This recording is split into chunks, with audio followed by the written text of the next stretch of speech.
अमरीकी सदर Donald Trump और भारतीय वजीर आज़म नरेंद्र मोदी के दरमियान टेलीफोनिक राबता हुआ। ट्रंप ने भारत पर जोर दिया कि वो अमरीकी हथियारों की खरीदारी में इजाफा करे। डॉन अखबार में शाया गैर मुल्की खबर रसां इदारे की रिपोर्ट के मुताबिक व्हाइट हाउस की जानिब से बताया गया है कि टेलीफोनिक राबते के दौरान दोनों रहनुमाओं ने मोदी के दौरे अमरीका के मंसूबों पर तबादला ख्याल किया।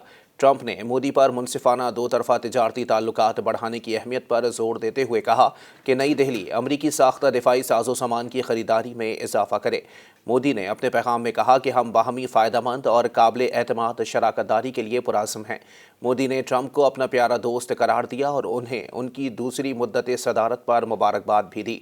भारतीय वज़ीर आज़म ने कहा कि भारत और अमरीका अपने अवाम की फलाह बहबूद, आलमी अमन, खुशहाली और सलामती के लिए मिलकर काम करेंगे।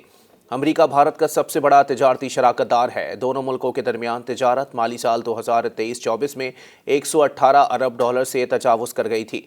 हुक्काम ने गुज़िश्ता हफ्ते बताया था कि भारतीय और अमरीकी सिफारतकार आइंदा माह के अवाइल में दोनों रहनुमाओं की मुलाकात के इंतज़ाम के लिए कोशां हैं। अमरीका ने चीन से मुकाबला करने के जुनून में भारत को अपना स्ट्रेटेजिक पार्टनर बना लिया है, जो रूस से असलहे का सबसे बड़ा खरीदार है। भारत भी अमरीका के साथ तिजारती ताल्लुकात बढ़ाने और अपने शहरियों के लिए अमरीकी वीज़ा को आसान बनाने का ख्वाहां है, जबकि अमरीकी सियासत में भारतीय नजाद अमरीकियों का असर व रसूख भी बढ़ता जा रहा है और ट्रंप इंतज़ामिया में कई भारतीयों को आला ओहदों पर लिया जा रहा है। मज़ीद न्यूज़ अपडेट्स और डिजिटल स्टोरीज के लिए सब्सक्राइब करें डॉन न्यूज़ पाकिस्तान।